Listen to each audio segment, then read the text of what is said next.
Director anti corruption इस वक्त media से गुफ्तगू कर रहे हैं, आइए आपको बराह रास्त लिए चलते हैं।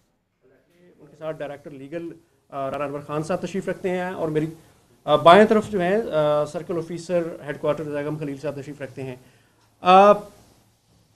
सबसे पहले तो जी ये 4 लोग हैं जिनको भी हमने हमारी कस्टडी में हैं, अभी तफ्तीश जारी है। उनमें से एक गजनफर अब्बास है, ये इनका ताल्लुक पंजाब सिविल सेक्रेटेरिएट से है, ये फाइनेंस डिपार्टमेंट के हैं। ये he was the deal breaker.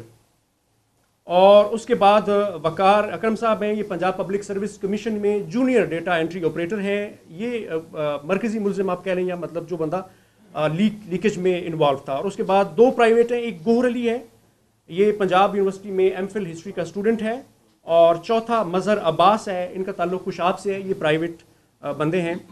आखिरी बात मैं आपके ये गोश गुजार करूँगा, फिर डायरेक्टर विजिलेंस साहब ने चूँकि इसको ऑपरेशन को कंडक्ट किया है, इसको ओवरलुक कर रहे थे और वो आपको ब्रीफ करेंगे सारा। ये पिछले 1-1.5 हफ्ते से स्टूडेंट्स के अंदर एक अनरेस्ट थी, और पंजाब पब्लिक सर्विस कमीशन के पेपर्स को लेके, लीकेज को लेके और मामलात को लेके, जिसके ऊपर डीजी एंटी करप्शन मोहम्मद गौर नफीस साहब भी कंसर्न थे, और anti corruption establishment being accountability watch dog, ये हमारे लिए कंसर्न का एक बायस था।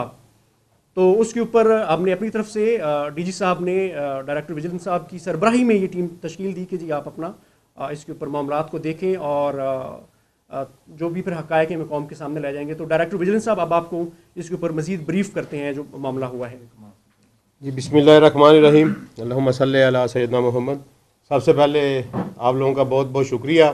और दूसरी बात यह है कि आज हमारे captain of the team director general Gaur Nafees साहब ऑफिशियल टूर पे हैं साहिवाल रीजन के, तो उसकी वजह से मैं उनकी नुमाइंदगी आपके सामने कर रहा हूँ। और मैं अपनी बात के आगाज़ से पहले थोड़ा सा आपको इंट्रो देना चाहता हूँ इस हवाले से कि पंजाब पब्लिक सर्विस कमीशन जो है ये हमारा बड़ा सैंक्टिटी वाला अदारा है, और ये वो अदारा है कि जहाँ से निकलने वाले लोग जो हैं वो अल्टीमेटली इस मुल्क की भाग दौड़ संभालते हैं।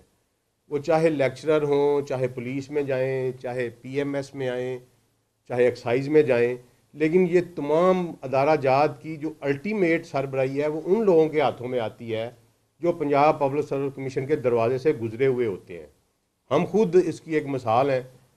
I hail from a middle class family, और अगर मेरिटोक्रेसी ना होती, Punjab public service commission merit पे डिलीवर ना कर रहा होता, तो शायद हम कभी भी ऑफिसर मजिस्ट्रेट या असिस्टेंट कमिश्नर ना बन सकते।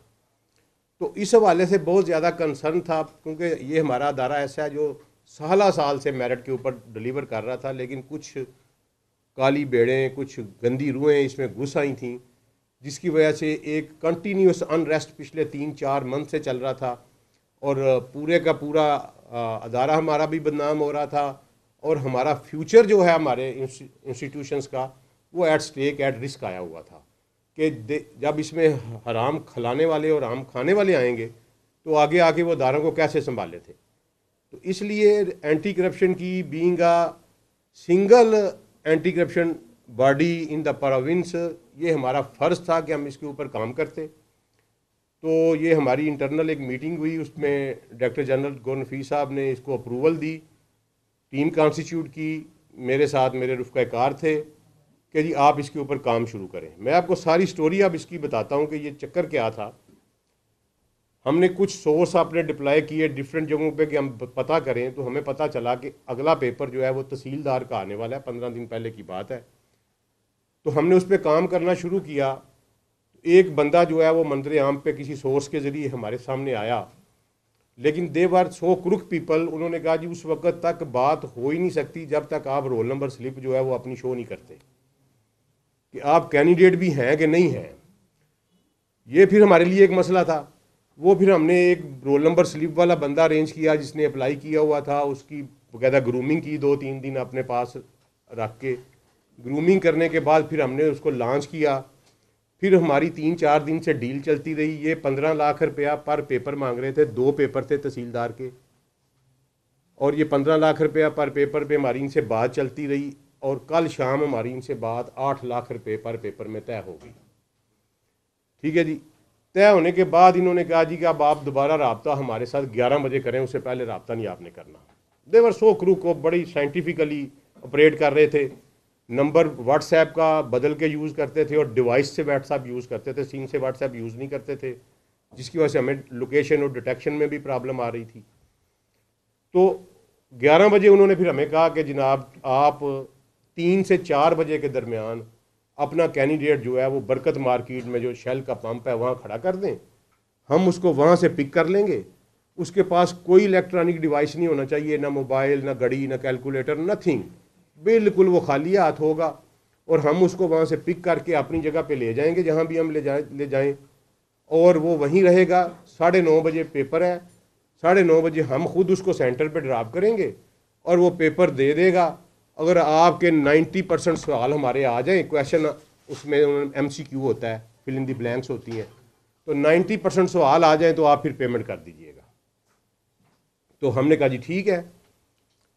उसके बाद फिर हम आए 11 बजे, उन्होंने हमें ये क्लियरेंस दे दी कि आप दे दें। फिर हमने आगे 12 बजे दफ्तर खोला, दफ्तर खोल के हमने अपनी पेपर प्लानिंग की। पहले पेपर प्लानिंग करने के बाद 1:15 बजे हमने जाके एक मॉक एक्सरसाइज की कि कहाँ कहाँ हमने डिप्लाई करना। धुंध बड़ी शदीद थी, सर्दी बहुत ज़्यादा थी, तो फिर उस हमने मॉक एक्सरसाइज की बाकायदा कि कहाँ हमने डिप्लॉयमेंट करनी है, यहाँ की तरफ से आएगा तो कौन पीछा करेगा, यहाँ की जहाँ चला जाए फिरोजपुर रोड की तरफ चला जाए तो कौन पीछा करेगा, कैंपस की तरफ चला जाए, अंदर घुस जाए गार्डन टाउन में तो कौन पीछा करेगा। वो सारी डिप्लॉयमेंट करने के बाद वो 4 बजे वो गाड़ी आई तो उसने आके जनाब वो हमारे बंदे को पिक कर लिया सुबह 4 बजे के बाद। जब उसने पिक कर लिया तो फिर हमने उनको फॉलो करना शुरू किया। तो वो फिर उन्होंने पहले हमें गेड़ियाँ दिलाईं क्योंकि वो भी ज़ाहिर तसल्ली कर रहे थे कि वो पिक तो नहीं कर रहा। फिर उन्हें 1-2 लोग और पिक किए, एक गाड़ी और उनके साथ शामिल हो गई। फिर वो डिफेंस गए, वहाँ से 2 लड़कियाँ एक गाड़ी में उनके साथ उसी कारवां में शामिल हो गई, फीमेल स्टूडेंट थी, शायद उनके साथ भी उनकी डील थी। उसके बाद वो कोई तकरीबन 5:30 बजे के करीब आगे तो वो पंजाब यूनिवर्सिटी में एंटर हो गए, हॉस्टल वाला जो गेट है बरकत मार्केट के साथ। तीनों गाड़ियाँ जो थीं वो वहीं एंटर हो गई। तो वहाँ फिर थोड़ा सा पॉइंट ऑफ कंसर्न बन गया हमारे लिए। मैं भी फिर उधर था, बलोच साहब भी थे, बाकी टीम हमारी आगे गई हुई थी कि अब पंजाब यूनिवर्सिटी के हॉस्टल पे ऊपर रेड कैसे करें। तो ये अल्लाह का ये करना हुआ कि हमारी मदद अल्लाह ने करनी थी। तो वो जनाब कोई तकरीबन 5:15 बजे 6:15 बजे के करीब वो बाहर निकले और उसी गेट से वो बाहर आए। तो फिर हमने यकदम उनको एक डिसीजन लिया कि अब इनको इंटरसेप्ट कर लिया जाए, ठीक है। अगर यहाँ से फिर आगे निकल गए तो शायद फिर ये हम हॉस्टल से बाहर आ गए ना जी, बाहर आ, तो फिर ये आगे नहर पे चढ़े। नहर पे आगे फिर हमने इनको फोर्सिबली इंटरसेप्ट किया, बड़े वो इमरान सीरीज़ वाले स्टाइल में, ठीक है जी। वो इंटरसेप्ट करने के बाद जब हमने इनकी पूछगिछ की तो उनमें से एक बंदा निकला फिनांस डिपार्टमेंट का मुलाजम, जिसका नाम है गजनफर। वो पंजाब सिविल सेक्रेटेरिएट में फिनांस डिपार्टमेंट का मुलाजम था। उससे तलाशी में हमें कुछ चीज़ ऐसी मिली जिससे हमारा हौसला बढ़ा के वाकई ये बात जो है ना आगे चलेगी। एक गाड़ी हमसे निकल गई, उसमें ख़वातीन थी। हमने भी कहा कि चलो किसी की बहन बेटी है तो आधी रात को वो गाड़ी चली गई उनको, लेकिन हमने शामिल तफ्तीश अब कर रहे हैं उनको। इनको हमने इंक्वायरी जब शुरू की तो इसने हमें बताया कि जी कि मेरा काम ये है कि मैं पार्टीज़ के साथ डील करता हूँ और बंदे इकट्ठे करना और पैसे इकट्ठे करना मेरा काम है। और आगे एक बंदा है, उसका नाम क्योंकि वो अभी मेरी टीमें गई हुई हैं उसकी गिरफ्तारी के लिए, तो मैं माज़रत आपके से वो सीगा राज में रख रहा हूँ, तो इंशाल्लाह अपडेट कर देंगे। आगे एक बंदा है, मैं उसके हवाले करता हूँ। लेकिन फर्दर पूछगिछ के ऊपर इसने हमें एक क्लू दिया पंजाब पब्लिक सर्विस कमीशन का कि जी फेसबुक का एक क्लू था, उस पर हमने गए, थोड़ा सा काम किया। तो तकरीबन 6:45 बजे के करीब हमें पंजाब पब्लिक सर्विस कमीशन का एक मुलाजम जो है वो आइडेंटिफाई हो गया इनके साथ राब्ते में, इनके CDR से लाइकवाइज इस तरह। वो फिर हमने चेयरमैन पब्लिक सर्विस कमीशन को ऑनलाइन लिया और सेक्रेटरी पब्लिक सर्विस कमीशन को फौरी तौर पे हमने अपने दफ्तर में बुला लिया। तो कहा कि जनाब ये बंदा हाज़िर करें। वो बंदा जब हम वहाँ से उन्होंने कहा जी हम दफ्तर बुला लेते हैं। फिर हमारी टीम गई, उसको दफ्तर से जब लेके आई और उसकी जो गाड़ी थी उसकी हमने तलाशी ली, तो उसकी सीट के नीचे से एक हमें यूएसबी मिली। उस यूएसबी में आज जो 9:30 बजे पेपर होना था तहसीलदार का, वो पेपर मौजूद था 7:45 बजे, और बाकी पेपर्स भी थे पहले के जो हो चुके थे। वो फिर हमने कन्फ्रंट करवाया, जब जनाब कमीशन वालों के सामने रखा कि उन्होंने कहा, चेयरमैन साहब ने कहा जी वाकई मेरा मतलब है, तो फिर उन्होंने 8:30 बजे पेपर जो है वो कैंसिल कर दिया।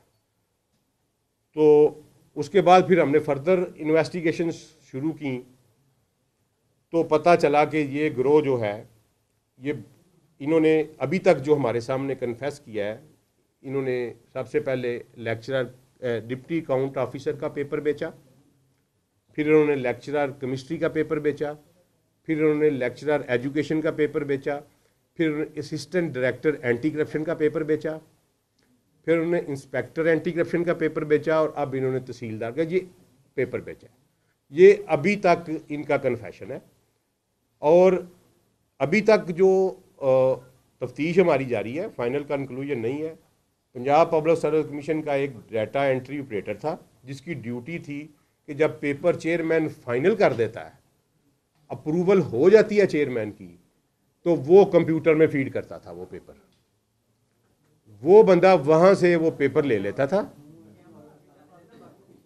यूएसबी में कॉपी कर लेता था, उसका एक रिश्तेदार था, उसको वो पेपर दे देता था, और वो बंदा फिर आगे ये जो फिनांस डिपार्टमेंट वाला बंदा है गजनफर, इनको देता था कि आप जाएं और पार्टियां घेर के, और हर पेपर के ऊपर ये एक मकान अपना नया अडाप्ट करते थे, लोगों को वहाँ ले जाते थे, उनको पेपर बस 9:30 पेपर शुरू होना है तो 6-7 बजे उनको जाके पेपर देते थे। 2-2.5 घंटों में उनका रट्टा लगा लो। रट्टा यही लगाना है कि क्वेश्चन नंबर 1 का जवाब ए है, क्वेश्चन 2 का जवाब सी है, जो MCQs होते हैं वो तैयारी करवा के, और उसके बाद फिर जनाब ये भेज देते थे। और मज़े की बात यह है कि ये गजनफर इस प्रोसेस में इन रहने के लिए ये हर इम्तिहान में अपीयर होता था और हर इम्तिहान में कामयाब भी होता था। ठीक है, और ये बड़े ही साइंटिफिकली इस सिस्टम को चला रहे थे। जो बंदा पेपर देने वाला था पंजाब पब्लिक सर्विस कमीशन का, उसका गजनफर को कोई पता नहीं था कि कौन है। वो किसी एक बंदे को पेपर देता था, वो बंदा दरमियान वाला जो बंदा था वो इन आपस में इनका कोई राब्ता नहीं रखता था, और जो स्टूडेंट उठा के लेके जाते थे उनको बिल्कुल कट ऑफ कर देते थे, कोई उनके पास डिवाइस नहीं होता था। और फिर जब एक स्टूडेंट को पता चलता था कि मेरे 90% नंबर आ गए हैं, तो फिर उसको आप जितनी मर्जी बेटा गरम तवे पे भी बिठा ले, तो मेरा ख्याल है वो नहीं बोलेगा कि मैंने पैसे दिए हुए हैं। तो ये अल्हम्दुलिल्लाह अल्लाह ताला ने हमें कामयाबी दी है। हम अल्लाह के मशकूर हैं। मैं अपनी टीम की काविशों को सराहता हूँ कि ये बेचारे कल शाम से शदीद सर्दी में अब तक का टाइम हो गया, ये लाहौर की सड़कों के ऊपर है, और इंशाअल्लाह एंटी करप्शन इसी तरह इस मुल्क में करप्शन के खात्मे के लिए काम करती रहेगी। ये हमारा फ़र्ज़ अवलीन था।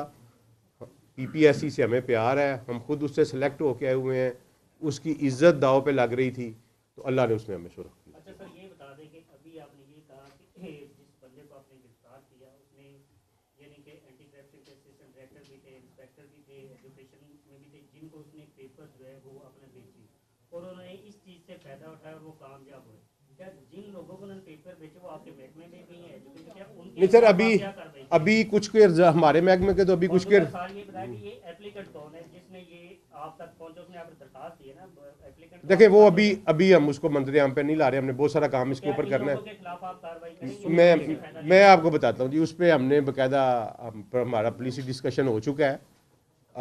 इनसे मुकम्मल तफ्तीश करके एक एक बंदे के नाम निकाले जाएंगे जो पैसों के ज़रिए भर्ती हुए हैं।